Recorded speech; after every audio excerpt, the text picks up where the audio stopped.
race of the season. We are here under the lights at Texas Motor Speedway, getting ready for our first heat of our first round of Knockout Q. And of course, if you didn't tune in last week to Bristol, you don't know of the new updated rules package where the drivers in each round are only given 5 minutes in which to lay down their lap time. That's 5 minutes less in rounds 1 and 2 than they would actually have been given back from Daytona on through fourth race of the season, which was at Atlanta. So these drivers have to get out there. They have to lay down their lap times as quickly as possible if they're going to have a shot at making it into the top 12 in speeds to move into the final 24 for round 2 and then to the final 12 for round 3 and a chance of starting on the pole. And of course, for the non-chartered cars, they obviously need to get themselves on track soon, get a lap time laid down as well to be able to be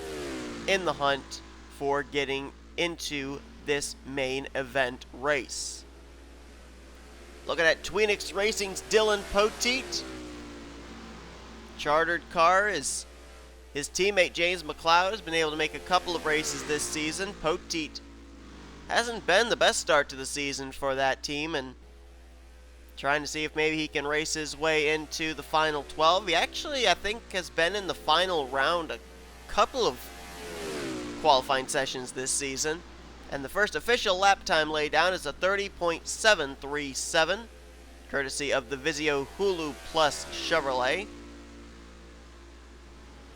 I believe the next car to lay down official lap time would be the 99 of Levi McIntire. We'll see shortly. Let's see if Dillon Poteet can beat his own lap time here with about 2 3/4 minutes remaining. And at the stripe,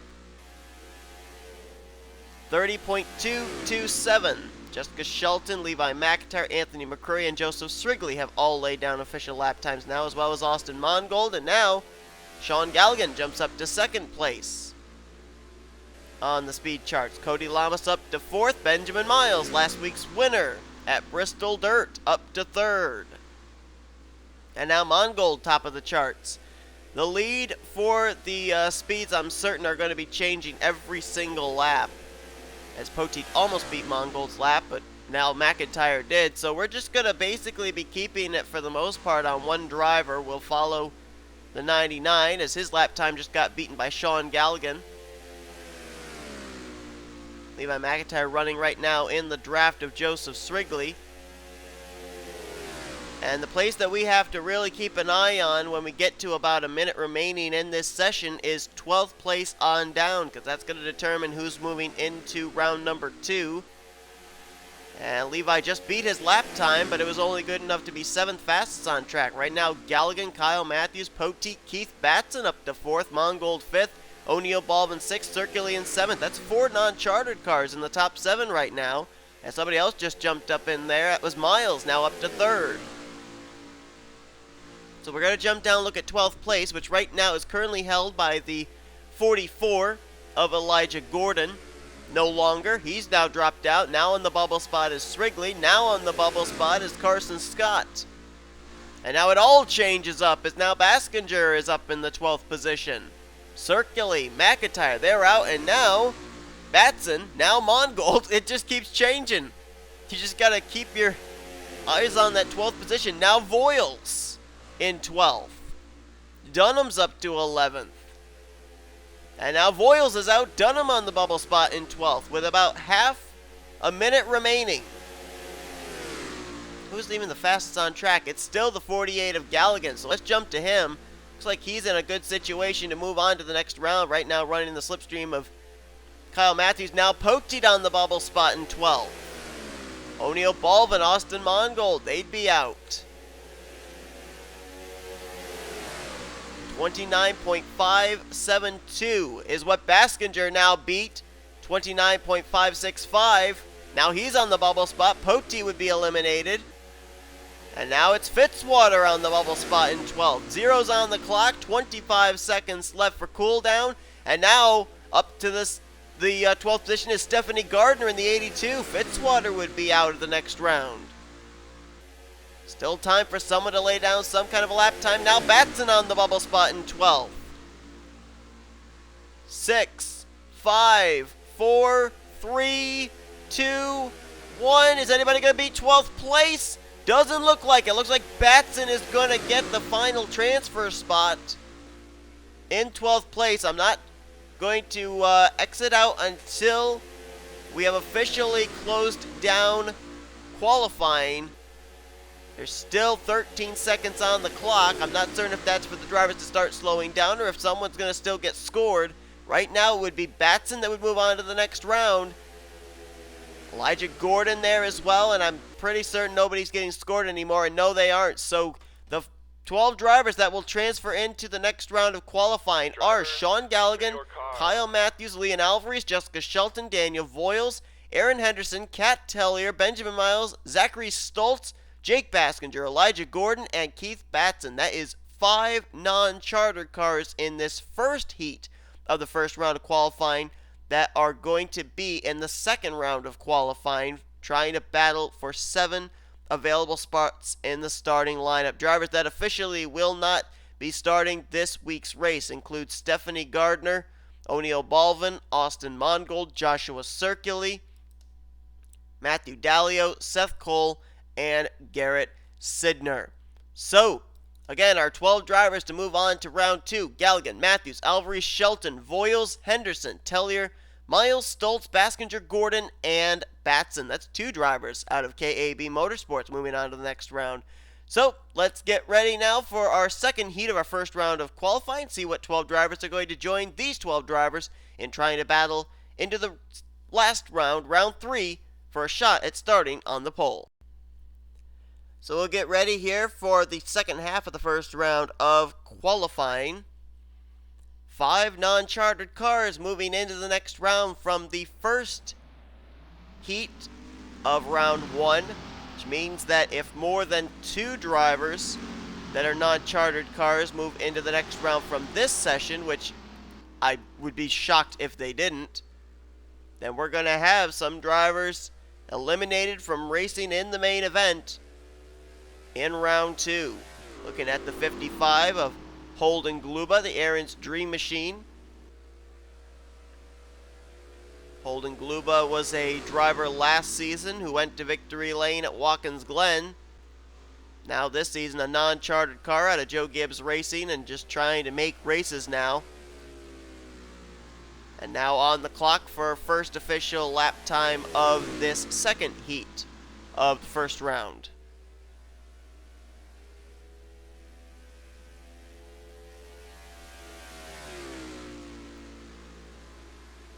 Very interesting that one driver that moved into the next round was last week's winner from Bristol Dirt, Benjamin Miles, and he's actually the only driver this season that had a win last season that has gone to victory lane so far this year.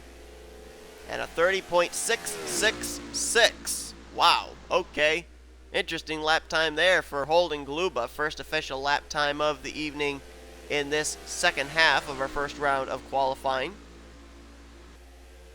William Brock, John Cittadino, Tim Walsh have all turned lap times as well. And now top of the leaderboard is the 27 car of Jonny Gardner. Gluba this time by, now at 29.934. We'll continue to see lap times tick down here in the course of this session, and we've only got about 2 3/4 minutes left in this session. Right now, Gluba, the only one to hit the 29s. William Brock and John Cittadino, Jonny Gardner, they haven't hit it yet. So apparently Holden Gluba being in the draft of Dallas McIntosh really helped the lap time and actually just beat his own lap, now at 29.873. So Gluba trying to make a case for himself to move into the next round of qualifying, but just got his lap time beat by William Brock, who just got beat by James McLeod. And now top of the leaderboard is the 7 car of Nathan Hudson. Nathan Hudson trying to make his first start of the season. It looked like Hudson was going to make the race back at Rockingham, UK, but ended up getting eliminated. I think it was in round 2 of that qualifying session. But right now, running in a pack of cars, teammate Tim Walsh now to his outside. JT Bryant just ahead. John Arndt in the 24, as well as former winner this season, Charles Sanford in the 03. Oh, they're going to go 3 wide here. Yikes. Top of the leaderboard, the 46 of Davey Johnson, rookie out of William Brock Motorsports, who is yet to make a start this season.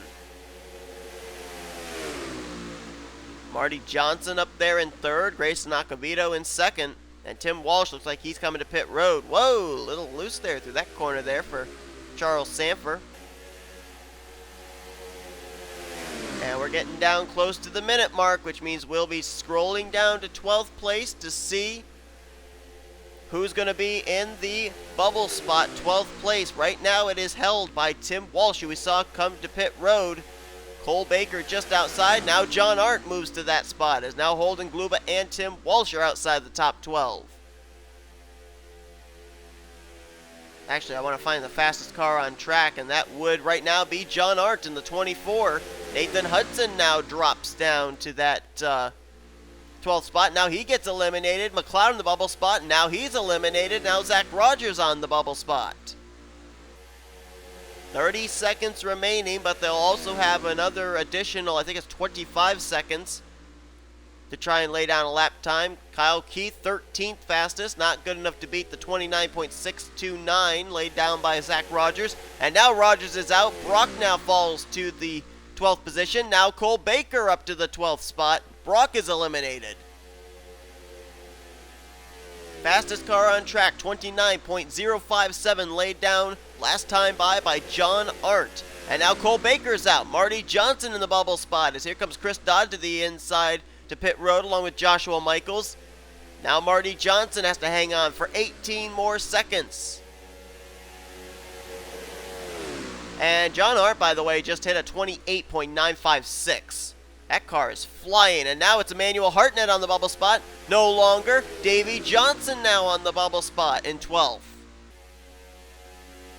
Zeros on the clock. That might have just saved Davey Johnson a chance of still being able to make his first start of the season. And John Arndt, is he going to get scored this lap? No, he is not, which says to me the session is over. The drivers now are going to begin to wind down and slow up to come to pit road. Davey Johnson's in along with Emmanuel Hartnett. They're 11th and 12th. John Arndt, the fastest on track with that 28-second lap time. Let's see who else is moving on to the next round. It will be Zack Flickinger, Jonny Gardner, Noah Cars, John Cittadino, John Andrews, Cole Baker, Chris Dodd, as well as James Richardson, Dougie Shears, and then Hartnett and Davey Johnson. So, we're going to have 4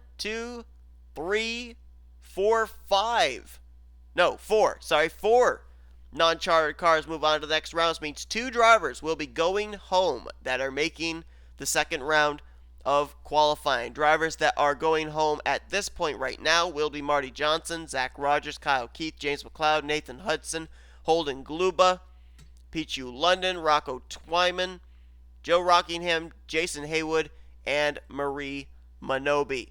So there's your 12 drivers that are moving on to the next round to join the other 12 drivers that transferred in from our first half of our first round of qualifying. John Arndt, 28-second lap time. That might be the guy to watch for maybe trying to get the pole here tonight for tomorrow night's main event. So stay tuned. We're going to get ready now for our second round of qualifying to find out what 12 drivers will head on to round 3 to start on the pole here at Texas. So then, 24 drivers move on to the next round of qualifying. 2 of them will not be starting this week's main event at Texas Motor Speedway. And one of the go-home drivers first on track, the Seattle Seahawks Chevrolet of Noah Cars out of Red Line Racing. Noah Cars hasn't made a race since, I think it was the Daytona 500. He might have made Rockingham, UK. I'm not 100% certain. But Noah Cars going to see if he can race his way into the Texas Motor Speedway main event. And now on the clock, First official lap time of round 2 of qualifying. 24 drivers. Interesting names that are up here too. A couple of drivers that I don't really remember moving on to the next round of qualifying for most of this season. Emmanuel Hartnett, Cole Baker. So we'll see what they do. Shaun Gallighan, the 48, John Arndt in the 24, obviously were the class of the field in their respective heats, and so it'll be interesting to see what lap times they lay down. It's interesting too because as I remember back to our Bristol Dirt race last week, the two drivers that laid down the fastest lap times, I think it was Bristol Dirt. It was either Bristol Dirt or it was the week before at Atlanta, but in our first two heat races of round 1, the first two drivers to lay down lap times to lay down the fastest lap times did not even move on to round number 2. So it'll be interesting to see if the 48 and the 24 move on to round did not move on to round 3. Sorry, I misspoke myself. The two drivers that had the fastest speeds in round 1, the two heat races, did not move on to the final round to battle for the pole position. That's what I meant. They got eliminated in round 2. So we'll have to see if Shaun Gallighan and John Arndt can back up their lap times. As Daniel Voyles saw him there in the draft of the 96, thought maybe he'd get a better lap time, but 5th fastest for him. Right now, fastest on track is Leon Alvarise. He just hit the 29s. There he is, running in the draft of Jessica Shelton, who started on the pole last week at Bristol Dirt. Shelton, the only one of the Retro Racing Enterprises cars that hasn't won yet this season. Kyle Mathews winning at the Daytona 500 event, and then of course Charles Sanford winning a couple weeks ago at Atlanta, and Zachary Stultz up top of the leaderboard. John Andrews up to 3rd.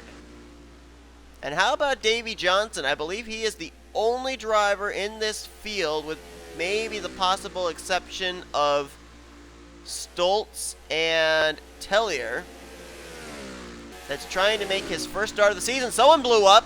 That was John Cittadino. The 83 car is blown up. Now, this is interesting because Cittadino moved into the next round, but if he goes to a backup car, regardless of his lap time, he does not move on to the next round. So this is not good for the 83 car out of Fire Ice Racing. And I'd be surprised if Cittadino's even going to have time to be able to put down a lap time to make it into the top 12. And indeed, he's going to be going to a backup machine. We have a rookie atop the speeds right now, and that is the 6 out of Roush Fenway Racing of Aaron Henderson. There he is. It's actually an all Roush 1-2 right now with Henderson and John Andrews. Then rookie Davey Johnson in 3rd, so rookie sweeping the top 3 in speeds. Then it's Shaun Gallighan, who was the fastest in the first heat of round 1. Kyle Mathews, who I believe was 2nd fastest in that first heat of round 1, is 5th. And John Arndt, he's 11th.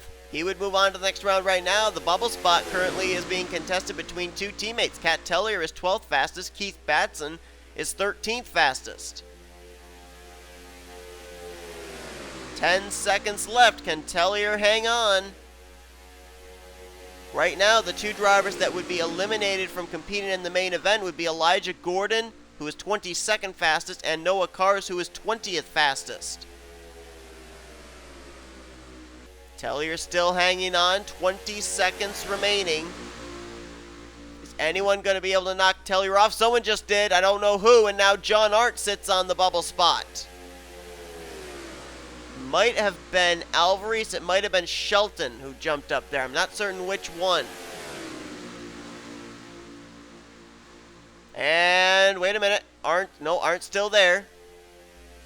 Arndt is still in 12th, and I believe the session's complete. So it looks like officially the drivers that move on to the next round to battle for the pole position would be from 12th on up: John Arndt, Leon Alvarise, Zachary Stultz, Jessica Shelton, Benjamin Miles, Daniel Voyles, James Richardson, Kyle Mathews, Shaun Gallighan, Davey Johnson, John Andrews, and the fastest here in round 2 of qualifying, Aaron Henderson. Session is complete. 2 drivers will not be moving on to the main event. Let's see if they have changed at all. No, it will still be Elijah Gordon and Noah Cars, who failed to qualify. About maybe 100th separating cars from Dougie Shears. Shears just barely will make the race, as will Keith Batson, Cat Tellier, Zachary Stultz, and then the top 3, Henderson, Andrews, and Davey Johnson. Now, I know for Davey Johnson, this will be his first start of the season. Cat Tellier, I'm pretty sure this is going to be her first start of the season, and then I believe it's also the first start of the season for Zachary Stultz. I will, between now and the next round, look it up to see if indeed that is the case. But our 12 drivers that will move on to battle for the pole position this week are Henderson, Andrews, Johnson, Gallighan, Mathews, Richardson, Voyles, Miles, Shelton, Stultz, Alvarise, and John Arndt. Don't go away. We're about to find out our pole sitter for this week's race at Texas. So we're getting ready to find out who'll start on the pole position. 5 minutes on the clock has already begun. Nobody has yet come off pit road. They might be waiting till the last minute, I don't know. But I did look it up, and indeed we will have 3 drivers making their Hersheys Cup Series debuts this week at Texas Motor Speedway. The 46 of rookie Davey Johnson, the 35 of rookie Cat Tellier, and the 86 of rookie Zachary Stultz. So it'll be interesting to see how those 3 fare in their first start of the season here at this D-shaped mile-and-a-half racetrack. And last week's winner from Bristol Dirt is the first one off of pit road, Benjamin Miles in the Napa Chevrolet. And I mentioned this back in round 1, but didn't get much of an opportunity to be able to elaborate on it. Benjamin Miles is one of the 5 drivers to win so far this season that actually was a former winner from last season and a chase contender. Kyle Mathews last season was a go-or-go-home driver for most of the year. Ended up winning at Daytona. Zachary Fitzwater, same deal, was a go-or-go-homer, winning this year at Rockingham, UK. And then you had Charles Sanford win a couple weeks ago at Atlanta. He didn't have a win up to this point this year. And then our winner from Las Vegas, Levi McIntire, didn't have a win last year at all either. So Benjamin Miles trying to follow up his win last week with a pole position here this week at Texas. And the first lap time laid down tonight in round 3 is a 30.747. That lap time will most certainly be beat, if not by Miles himself, then by somebody else. I'm not so certain with having only 12 drivers on track, though, if we're going to see them hit the 29s in lap times. We may see low 30s. If we do see 29s, they'll probably be high 29s. I'm not really expecting to see mid-29 lap times or 28-second lap times in this session, because there's so few cars on track, so there's not much of an opportunity to be able to get a draft off of somebody. Kyle Mathews, though, he just hit the 29s, 29.996, and was that somebody blown up? No, okay, it wasn't. That was just John Arndt coming off pit road. Must have been the catch fence that was behind him that made the gray look like the engine had expired. So this is the one round of qualifying where we don't have to go down and see who's running in 12th place, because it really doesn't matter. It only matters of who is in first. Right now, that spot being held by Benjamin Miles. 29.682 is what he just ran, but his lap time just got beaten by the 17, Sonny D. Ford of John Anders. Now, keep in mind, we've had 5 races, 5 different pole sitters. All of them have been veterans. So it's going to be very interesting to see if we'll have our first rookie pole sitter this season. And right now, a 29.545 has John Andrews on the top of the leaderboard. He just beat it, 29.362. So much for my theory about high 29 lap times. They're at least getting down to 29.3s. The car that's trying to challenge him would be the 48 of Shaun Gallighan. There he is. His last time by 29.595. This time by, he cut it down by about 6/100, 29.535. And look at that. Remember, we ended up having the Roush Fenway cars, the 6 of Henderson, the 17 of John Andrews, 1-2 at the top of the leaderboard back in round 2. Well, they're back at it again. Right now, Andrews would be on the pole. Henderson would start Alongside in the front row, we would have an all-rookie Roush Fenway Racing front row if nobody can beat a 29.477. And look at Davey Johnson. It's almost shades of round 2. The 6 was first, the 17 was second, the 46 was third in our second round, and now they've just kind of alternated. Up top of the leaderboard, Kyle Mathews, our Daytona 500 winner, 29.340. Trying to become the second straight Retro Racing Enterprises car to sit on the pole. Shelton sat on the pole last week for Bristol Dirt. And Mathews trying to make it 2 for 2 in starts here for the RRE team. Let's see if he can beat a 29.340 this time. Is it any better? No, about 3/100 slower. But right now, Kyle Mathews would sit on the pole. And the car just alongside of him, take a look right there, take a screenshot. That's what your front row would look like. The 09 on the inside, the 17 on the outside of row 1. Voyles just jumped up to third, but his 29.4 not good enough to crack the front row. And I believe we are 5 seconds away from it being official. The Daytona 500 winner, Kyle Mathews, will start on the pole position for this week's race at Texas. John Andrews will start second, Voyles in third, Henderson in fourth. So the Roush Fenway cars will start on the outside of rows 1 and 2. And Davey Johnson in his first start will be starting in 5th. Stultz in his first start will be 6th. Gallighan 7th. Miles in 8th. Alvarise 9th. Shelton 10th. And then John Arndt and James Richardson will make up row number 6. Session complete. There you go. It's official. Kyle Mathews continues the streak on for veterans starting on the pole this season. He stretches it now to 6 races as he'll start on his first pole position of the season, and it'll be here at Texas Motor Speedway. So thank you all so much for watching. Hope you enjoyed this qualifying session. The full qualifying results, your starting lineup for this race is down in the description. Spoilers, obviously. So we will have 3 drivers making their Hersheys Cup Series debut. Davey Johnson, Zachary Stultz, and Cat Tellier, and Kyle Mathews will be leading them to the green. That's our next race coming up, race number 6 at Texas Motor Speedway. Hope you'll tune in for that. Thank you all so much for watching. You've been watching a production of the NNSCRA, Offline Racing at its best.